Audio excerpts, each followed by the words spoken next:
Welcome to Drink Beer, Think Beer, the podcast that gets to the bottom of every pint. I'm John Hall.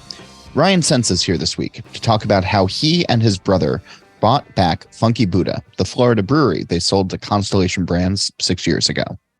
We'll get into that in a moment, but first, please go visit allaboutbeer.com. There you can find original articles, reviews, news, insights, and podcasts. You can listen to shows like Beer Travelers, Brewer to Brewer, and the All About Beer podcast simply by searching All About Beer wherever you listen to shows. This show and all of the work we do is supported by you.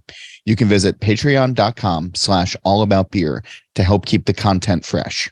A few bucks goes a long way to fund writers, photographers, creators, and editors. And if you'd like to learn more about advertising on this show or any of our shows, please email info@allaboutbeer.com. There's an interesting trend happening in beer these days. Small breweries that had sold to larger brewing companies are regaining their independence. The founders of Three Weavers in California repurchased their brewery from Fireman Capital. 21st Amendment Brewery ended its agreement with Brooklyn Brewery. And in the last month, we've seen Appalachian Mountain Brewery founders purchase the brewery back from Anheuser-Busch InBev, and Florida's Funky Buddha going independent after a purchase from Constellation Brands. Ryan Sentz, a co-founder of the brewery along with his brother KC, is my guest this week. And he talks me through the early days of the brewery, the decision to sell in the first place, and what life and business was like under Constellation. Constellation made a push into the craft space a few years ago with the splashy and billion-dollar purchase of Ballast Point. It was then followed by Funky Buddha. The acquisition did not go as planned. Ballast Point one, that is. And after some devaluations, Constellation sold Ballast Point to Kings and Convicts. At that point, Sentz, who stayed on with Funky Buddha, knew that the brewery he founded could be next. He and his brother decided to make the move to reacquire the brewery. We recorded this over Zoom, and the audio is choppy at times, so bear with us. But here's the conversation. What was the original plan for Funky Buddha when you all first conceived it and before you even opened up your doors? What did you want the brewery to be? So the brewery, or when we first started Funky Buddha? Two different questions. Okay. Well, let's unpack both. I mean, we can start with Funky Buddha, right? Which came first? So, when we started, it was 2007, and it was Funky Buddha Lounge and Brewery. Right. Actually, I'm sorry. No, it wasn't. I'm lying. It was just Funky Buddha Lounge. When we first opened, we were, 700 square foot, mostly, because I purchased it from someone else, a hookah and tea bar. That's right. Yeah. And, in a small little area in Boca Raton. And we survived off of selling hookahs and teas. And I was a craft beer. There wasn't a whole lot of options. There's really no options in Florida to get craft beer. It was all just through travel and having friends bring me stuff. So the idea was just I loved live music, to have open mics, some small performances, and bring in craft beer, on tap and bottles. And that turned into 3 years later, 2009, 2010. I was a home brewer and just wanted to have a small little. We figured out we're getting known as the place to go get craft beer.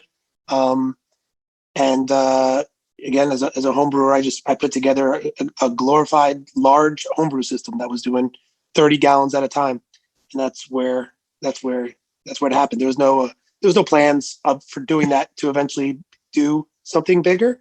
It just kind of things kept naturally, organically happening. Yeah. So, I'm so impressed that you were running. I'm just so impressed that you were running a bar and also had time to homebrew. Like owning a small business is hard enough, and then you're like, I'm going to do a really labor and time intensive hobby on top of this. I mean, it's no more than golfing or doing anything else. More expensive, so though. It was definitely more expensive. It was, I didn't have time. But that's what my time was spent doing, right? So those were my hobbies, and I was lucky enough to have a job and working towards a career that I actually enjoyed. So I was combining both. So pretty easy. What were the homebrew recipes that you were doing at the time? Back then when most people start, it's extracts, it's Mr. Beer. You remember the kits where you just, yeah. And then, for me, it was try to get weirder, and weird back then was, maybe doing a pumpkin pie recipe, or adding coffee to the beer. So those were my homebrews initially. And then just listen, and then obviously regular beer. You were able to make something that people will drink and you can actually get drunk off of. Those are very weird concepts. Yeah. So, yeah. So at some point then you decide, okay, I'm doing this home brewing. We have a space. Let's combine the two. Yeah, it was almost a more of a business decision that was like how I can certainly make the beer cheaper. Once we buy all the equipment. I mean, back then we're driving 5 hours in order to find a steel drum from this person, and then we're fabricating and finding a welder through trades of beer, and you're piecemealing it any way you can. So it wasn't like we were buying this great system. So I said it was a glorified homebrew system. So I forgot the question. Where was I going with that? Deciding to add the professional brewing element to the bar. Oh yeah. So for us, it was a business decision. We were buying kegs for X. We knew we can make them for Y. For me, and I was like, I think I can make something that, and I just knew that people would appreciate, even if I didn't think it was going to be as good out the gates as maybe something we could buy, and it wasn't. There's no way it was as good as what we were buying, but it was being made there, and there's something kind of special about that, and it wasn't being done at the time. There was a handful of places, the places like Hops and but there weren't any. I can't think. There was a place that we patterned ourselves after, good friends up in Tequesta, that had a very similar system, but that was an hour away from me. So we could do this and make it for 30 cents instead of paying $1. So, and we love it. So why not? And it worked. I mean, it almost immediately, from what I'm remembering, from my addled reporting brain, is after you all added the brewing system and started making the beers that you had become pretty early famous for, people around the country knew who you all were. I mean, granted, there were fewer breweries at the time, but you made a pretty strong impact pretty early. Is that fair to say? Yeah, we timing was huge for us, and I mean the fact that you looked around the country and you had so many breweries in smaller areas, and South Florida didn't. I think that played a large part into there was a lot of people that drank craft beer down in South Florida, and there was a lot of people that traded beer. So I think those people that were so passionate about craft beer were so excited to have someone that would get a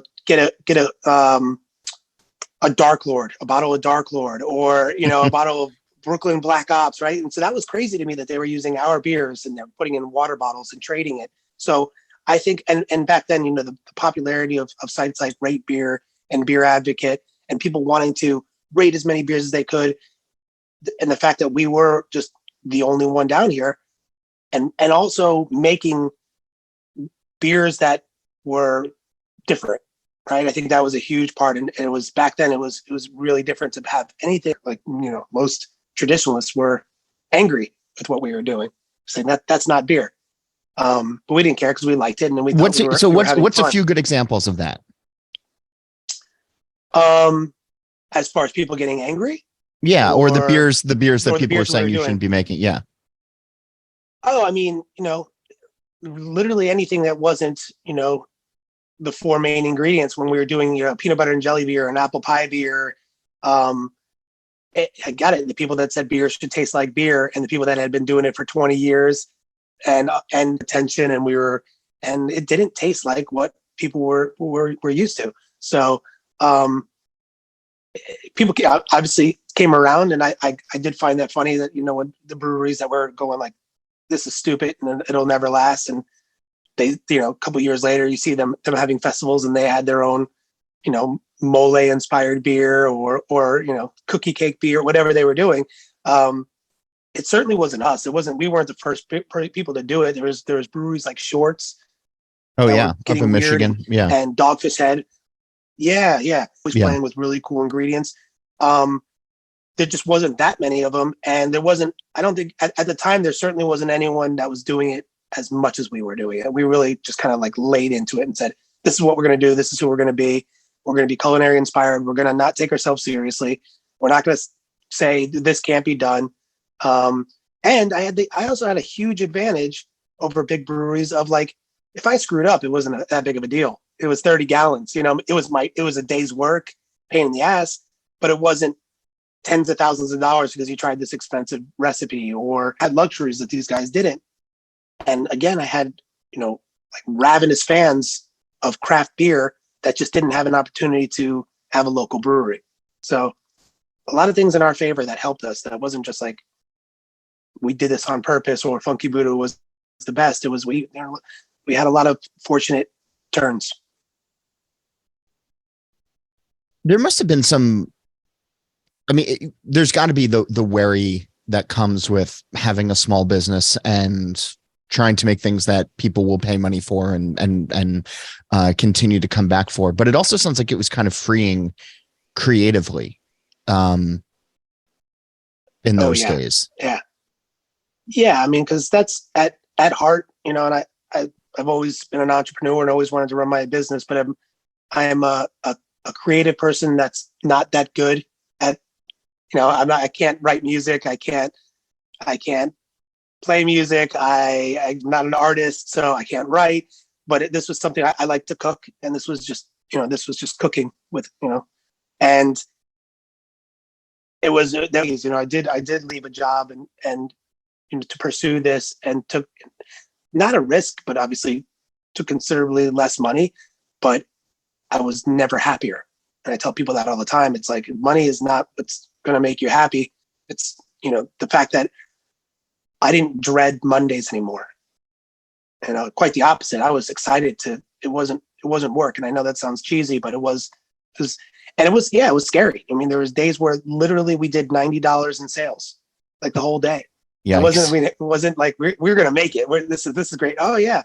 It was paying myself zero and working my ass off. But, and again, not with the thought of like, this is eventually good, but I was happy. And I did believe in what we were doing made sense, and that it was backed by, what people were saying and the reviews that we were getting. So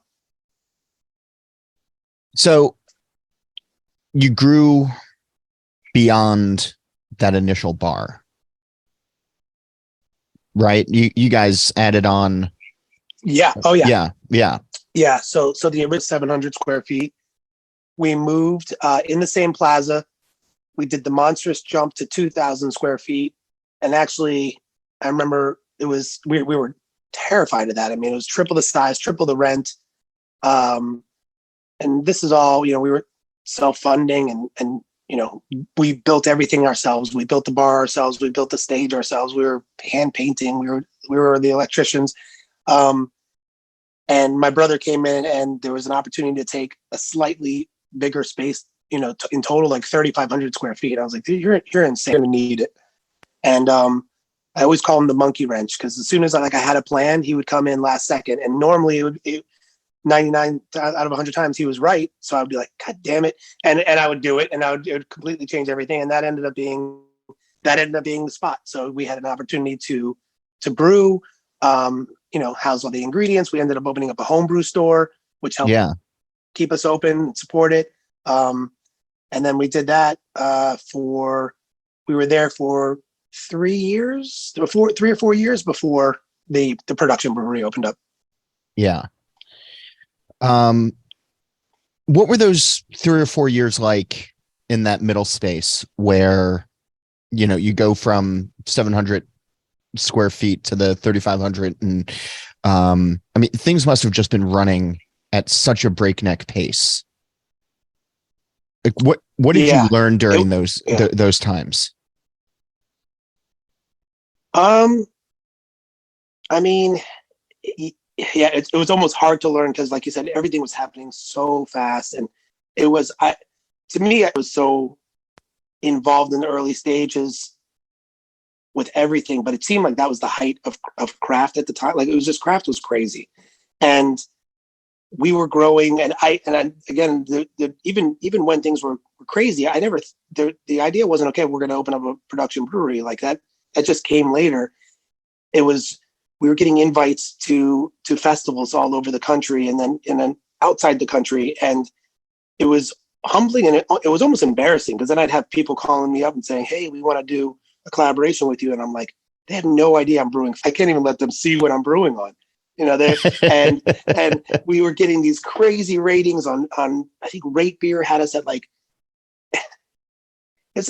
whatever it was like top 20 in the world or something in breweries, and I'm like, oh my god. Just because, and again, it was because people were rating our beers high. People were so excited down here. Everything played into our favor. We were so lucky, and yeah, it was surreal to say the least. So we were getting invited to festivals that I was going to as a fan, and not only that, but we were doing, again, back then, no one was doing. People were doing it. You'd have Dogfish show up, and they'd have their 4 beers, and then they have like 1 or 2, different beers with different ingredients, and Shorts certainly would. And again, you'd have someone like back then, like Southern Tier would do, remember chocolate. And I don't know if it's pronounced chocolate or chocolat. Yeah. Oh, that's right. Delicious. I forgot about that beer. Yeah. It was so good. But again, that's how crazy it was. Back then, a chocolate beer was so different. It was so like oh my God, this is a beer. It does taste like chocolate.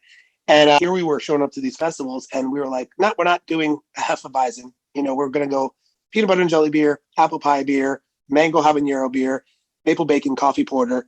And people were like, who the, F are these guys? And they were getting in line, and we had really long lines because they just wanted to see. And they didn't know if our beer was going to be good. They were just like, I got to see. I tried 13 IPAs at this festival. Let's go try this weird guy.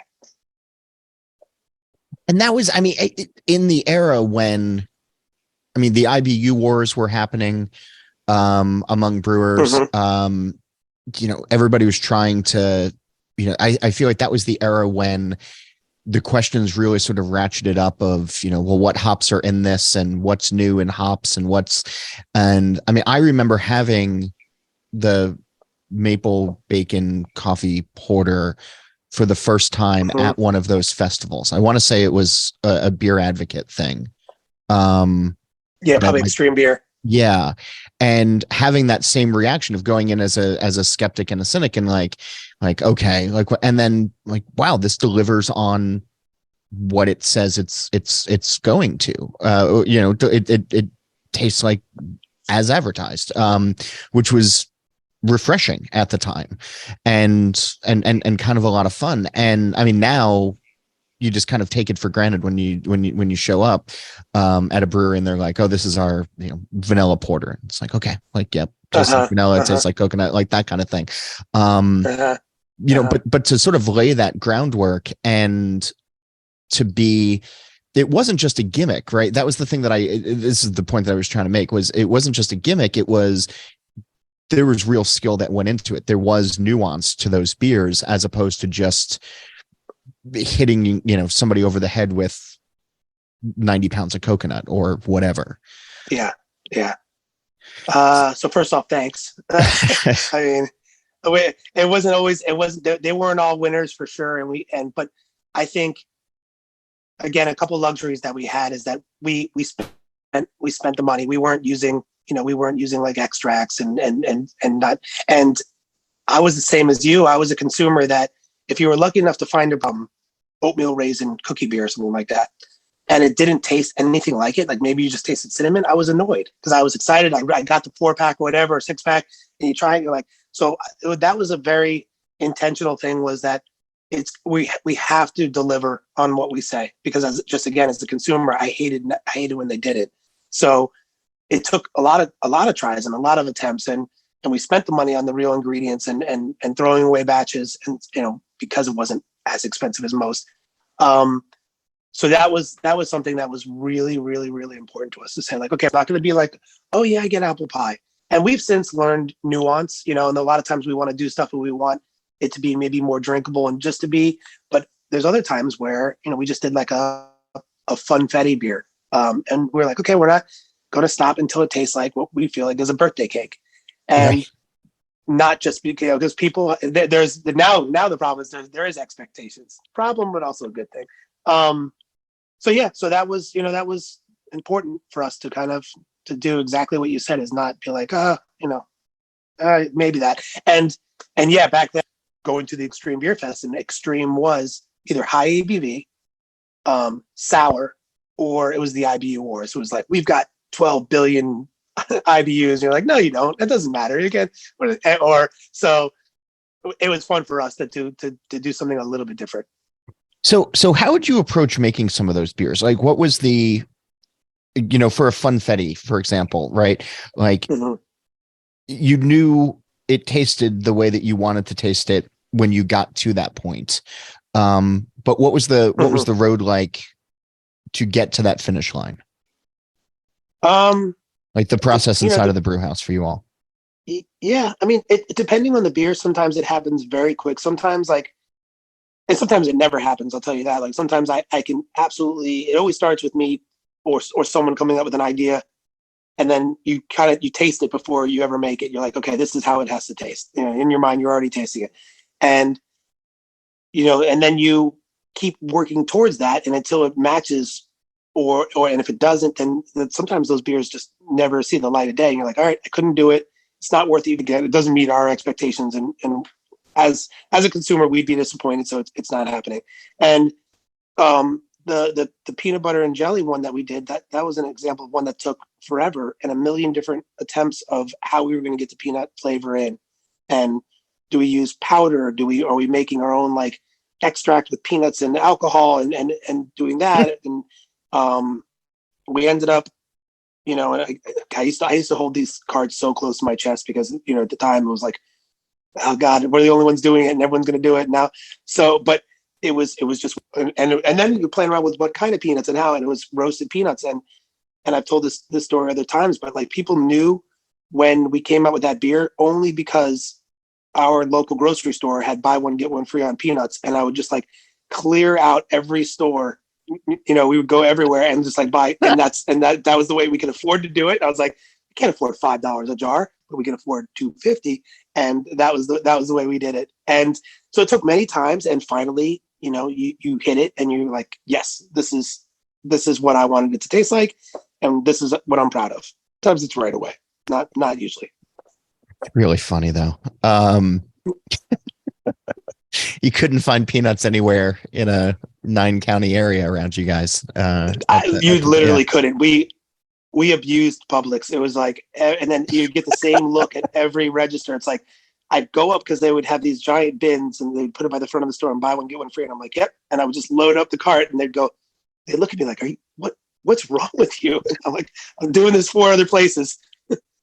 But I mean, what's funny is that that's so commonplace now. I mean, you follow certain breweries on social media when, a limited edition cereal comes out or, a seasonal cookie or something. And they're, the entire brew crew goes walking in with 9 carts and comes walking out with all of them full of, a single item kind of thing. I mean, you were doing it before, I guess, most people were doing it. We had no choice, we didn't, it was not, it was, again, you have a $90 day. You don't have the luxury of saying, give me your best peanuts and spare no expense. You say, give me what I can get and let's figure out a way to not lose money on make it with less, because it's just not going to taste good. Yeah. So as you got into the production brewery, what else were you all making to sort of round out a portfolio? Like, you're doing the fun stuff, but I seem to recall, other beers, maybe in that more traditional sense. Yep. And we knew that we had to, just because, even making those weird beers, it was, you just had to have traditional beers. You got to have something that someone's going to want to drink 3, 4, 5 of. And that's also imperial stouts. I was also someone who loved a lager and loved IPAs. And so early on, from the very beginning, we have two of our main beers that we still have today. The recipes have changed slightly. But Floridian, which was a Hefeweizen, and Hopgun, which is our IPA. So obviously you had to have an IPA. And for Floridian, it was just Blue Moon was back in 2009 was something that people drank a lot of. And I just wanted to have like Florida's version, a craft version of that. And the Hefeweizen that we also used, we were like hand scraping vanilla beans and orange peels. We were using using orange zest. We were zesting the oranges. So that's since changed and it's just a traditional Hefeweizen. But those were our two main ones. And then of course you fill out the lineup with, okay, we'll make a red ale. We're going to have a porter. We're going to have a lager. And then, what's going to get people excited is going to be the weird stuff, but what they're going to have second, thirds, and fourths of, hopefully, is the IPA and the Hefeweizen. Yeah.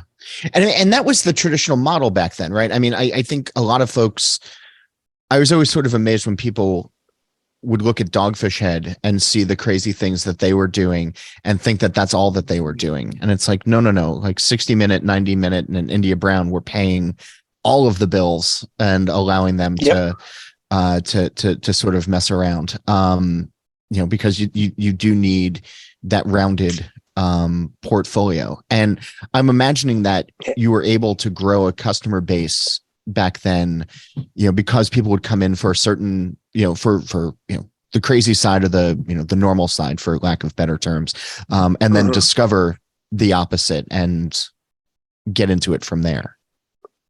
Yeah, you get them in and you get them in because, like I said, for the last no porter or whatever, and then when they try it, hopefully they become their main beer is something that they want every day is going to be something a little more traditional. But yeah, you can't just have passion projects, right? The bills don't get paid that way. You have to have what's going to pay the bills. You have to have your 60-minute IPA, or else you don't get to do the or whatever, amazing beers they're putting out there. I mean, they were, as far as influence, they were between, I keep bringing them up, them and Shorts were just huge for Funky Buddha. Yeah. And Shorts was always doing, I mean, I just remember, the only time that I would really get them was at the Great American Beer Festival back in the day. And they'd have, their Bloody Mary beers, and they'd have their, like also, I mean, it was always just very exciting. In that era of seeing what they could do with other things and, non-traditional beer things and put them into a beer that still reminded us of beer. Yeah. I mean, so 2 things. One, the worst beer I ever made was doing a Bloody Mary beer. It was by far the grossest. And I was so excited. And that's another one I tasted. I was like, this is going to be so good. Was it tomato acidity or too much horseradish? What was the... Everything. It was it was undrinkable. It was absolutely undrinkable. It was so bad. So mad. I did that in production, in a small production, but like certainly big. That was a bigger loss. But it was like, nope, that's going down the drain. And then what else did you say that reminded me? Oh yeah, it was exactly that, and that's why I don't go like we're not hurting our arms, patting ourselves on the back. It wasn't you saw someone like Shorts doing it, and it excited you. It was something. It was a key lime beer or yeah, that's right. Beer. They were one of the first to do key lime. Yeah. So good. And so it was just like, I want to do something that's exciting. This excites me. I'm not the only person in the world that thinks like me. So why wouldn't I want to do something and I see all the people crowding up around their table and going like, oh, I want to try this, but let's really lean into it. Let's be that brewery. So how did Constellation first come into the picture? So now we opened in 2013 here. And then, I think probably 2016 is when we started. So 3 years after opening, when we started being approached by people. We never, we never thought that was, I thought it was going to be something that I would do until I didn't want to do it. And hopefully my kids would want to do it, and maybe we think about selling later.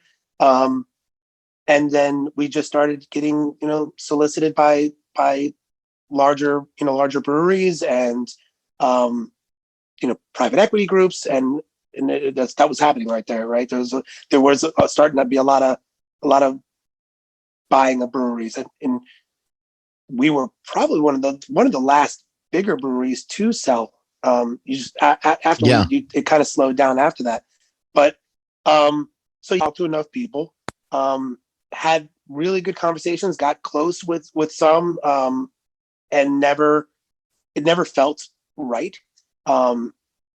I still wanted to be, as evidence is I'm still around. Like, I still wanted to be active. I still loved what I did, and I wasn't as confident with selling to other places whether or not that was going to be an option. Yeah. Or it was going to be, hey kid, the adults have it. We'll take it from here.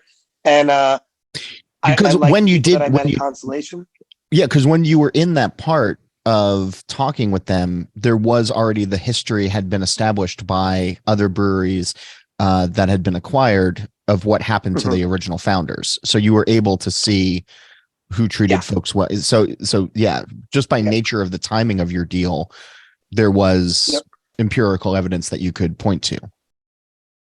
And everyone tells you what you want to hear. I mean, it's dating. It's really, you're being, you're the pretty girl for at least 5 minutes, and people are telling you whatever you want to hear, and you start believing it, and you start developing an ego, like, and people do like me, and whatever they say is absolutely true. So, but then, you start playing devil's advocate, and what if this happens? What if this? And it was also not just my decision. At the time, it was my family, my brother's family, and then we had a minority investor that we had to talk to. So, again, at the end, Constellation felt right. I was a Modelo drinker.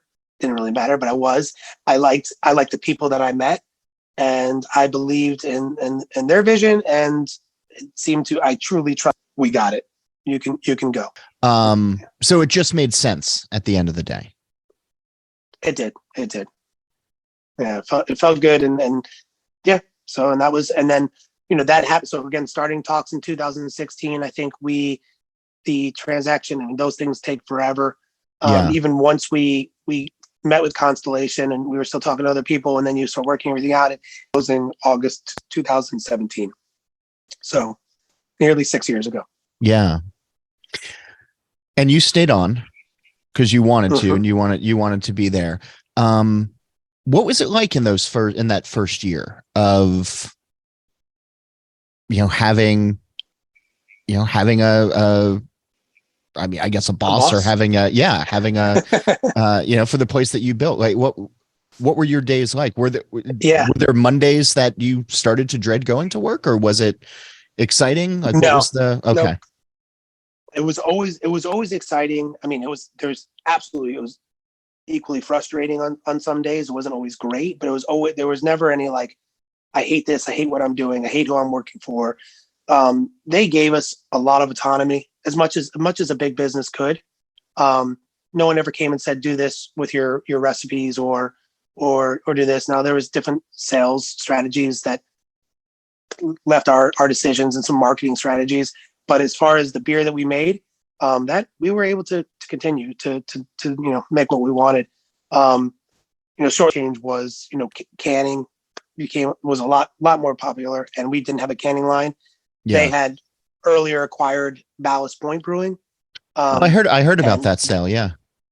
Yes. Yeah. It was a little minor sale right before ours. It was way less money than ours. We got them. So they had the facility in Virginia, so they had a canning line already. So we said, okay, let's, so we were working with them, make sure the beers taste exactly how they did here. And we did all the canning up there. So, it was never ideal, because we just didn't have the ability to do that, because it was such a big line and because we were so far away. But yeah, so that it was working with them from the get go. And it was, there was changes throughout, because we were working within the Ballast Point organization. really like Ballast Point became our bosses. Because a lot of those guys stayed on. They were the bigger brewery.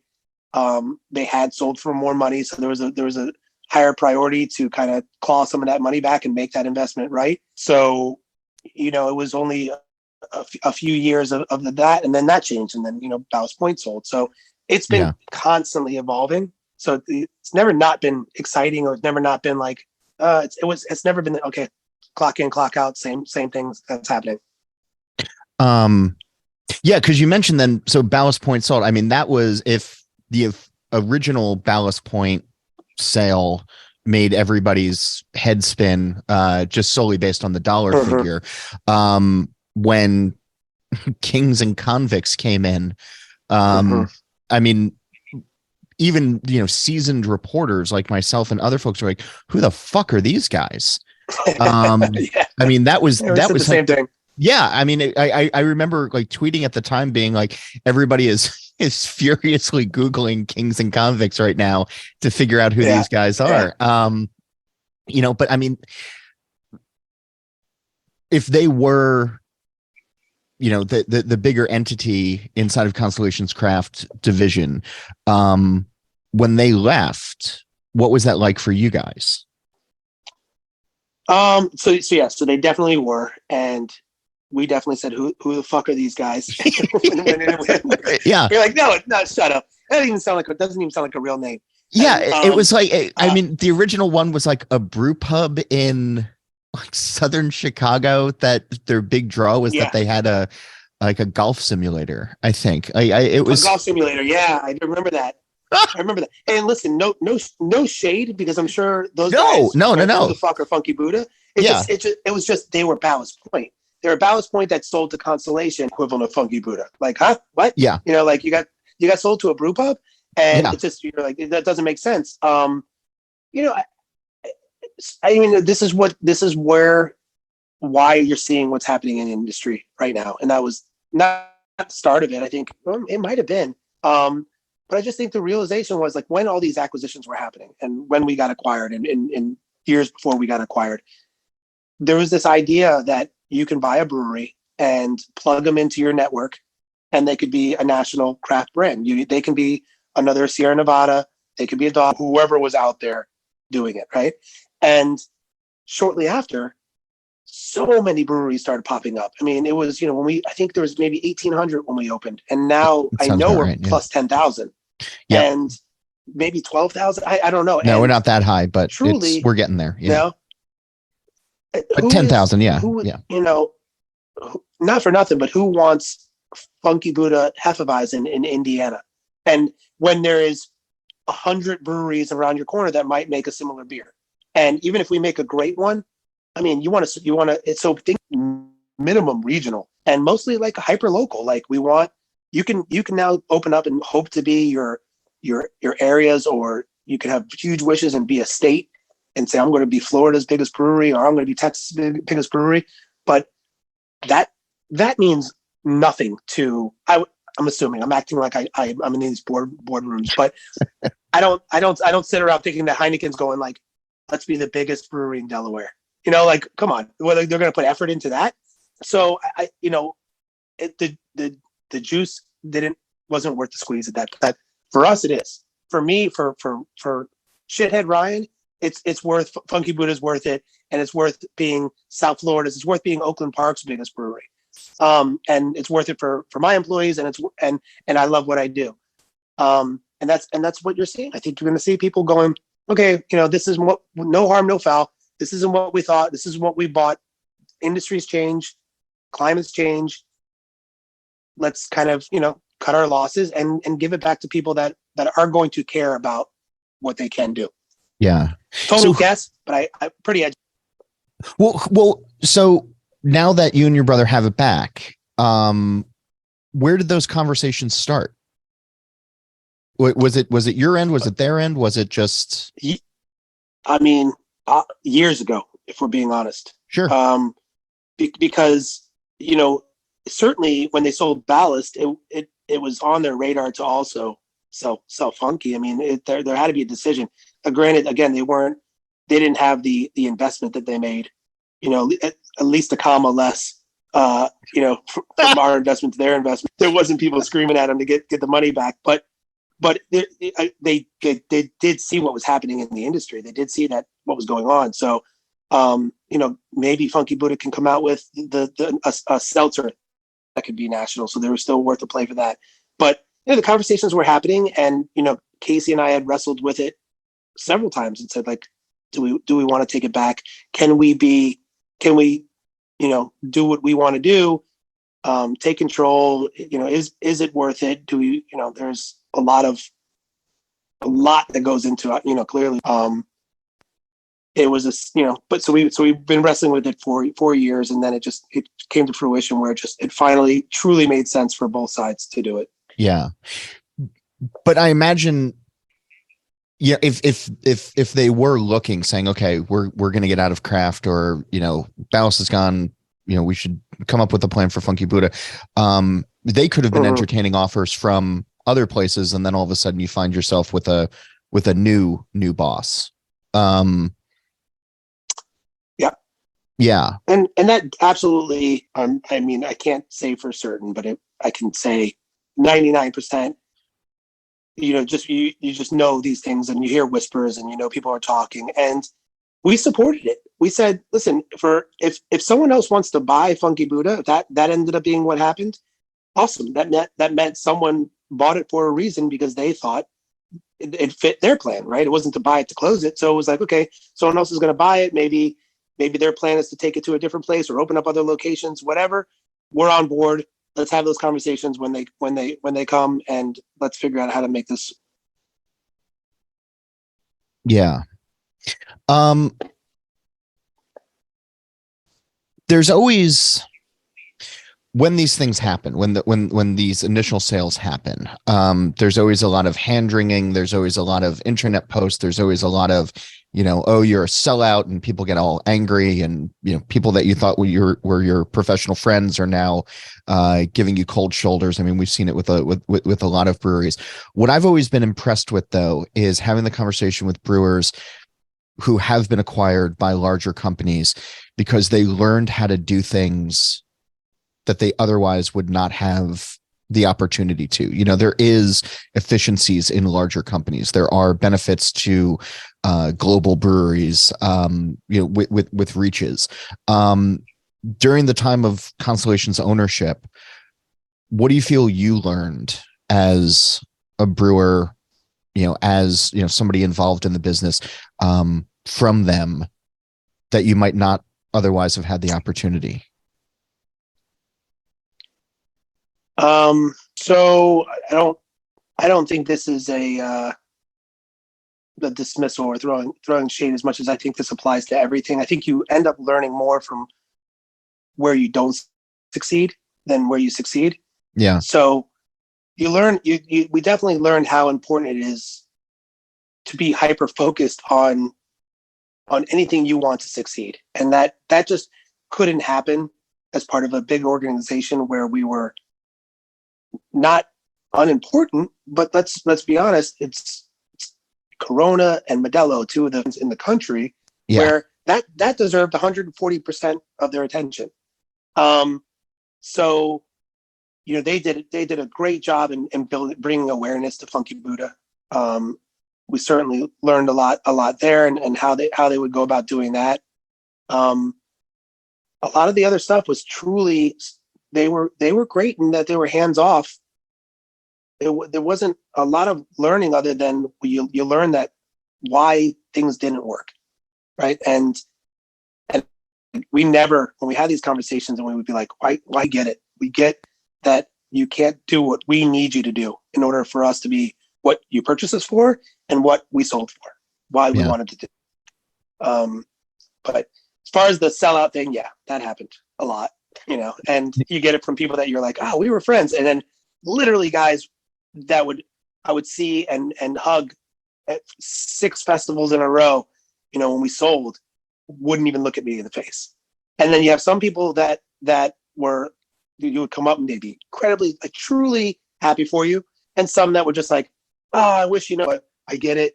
I would do it, but it's, but So it was a mixed thing. I embraced it. I know why we did it. I know they weren't buying us to cheapen our product. It was like, oh, if the worst thing is that we're going to be in more places and more people are going to try us and employees are going to get paid more and better benefits and we're going to put money in our pockets. That sounds terrible. I wore, I think the next GABF, I wore my shirt just said sellout on it. I'm like, it's fine.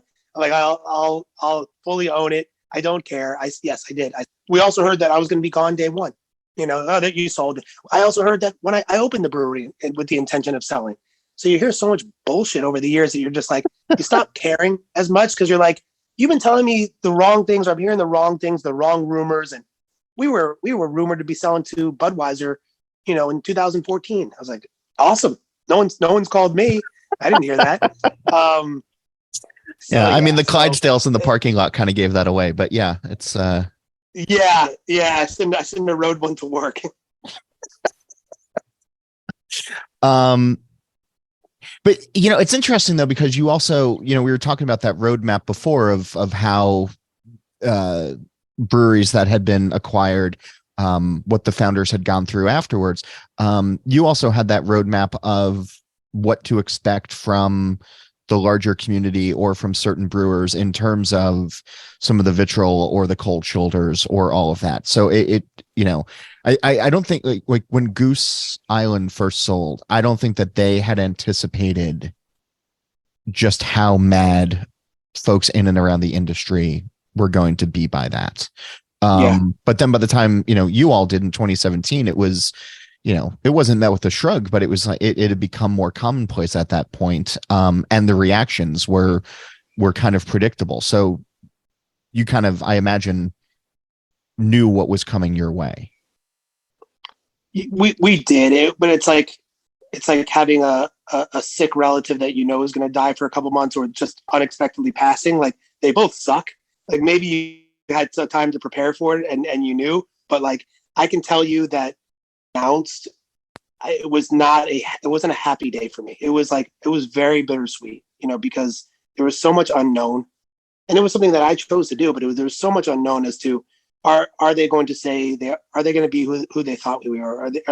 Have we had the wool pulled over our eyes? Is everyone in the industry going to hate me for this? And it was not like high fives and celebrations. To this day, we never even had a celebration dinner after we sold. We never were like, we did it.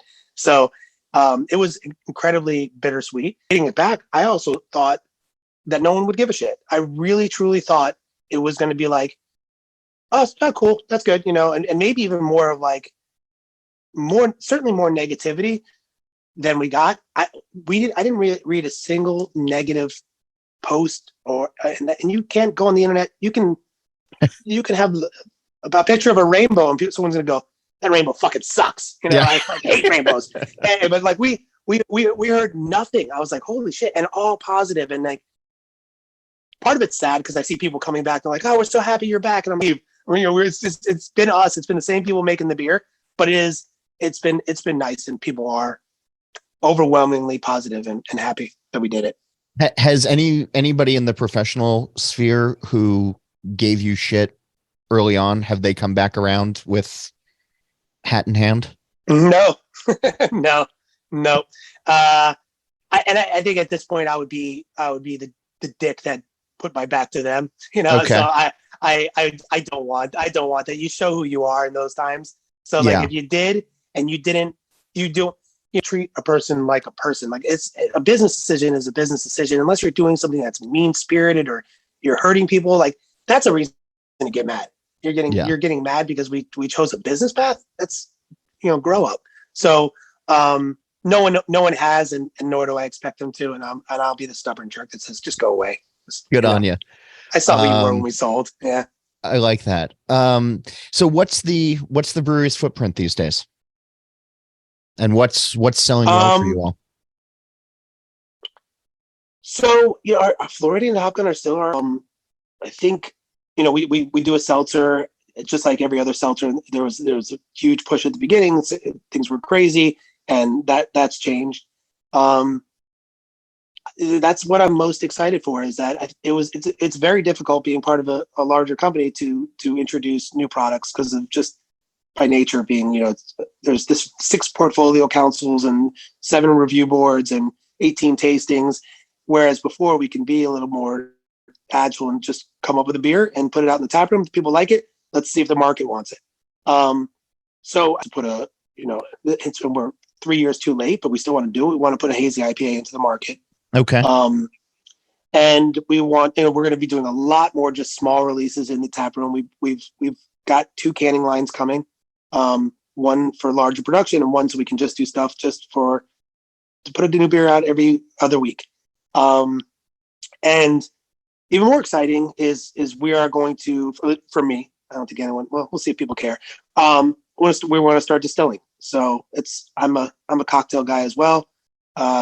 So it's something that I've done before. I've distilled for the last couple of years.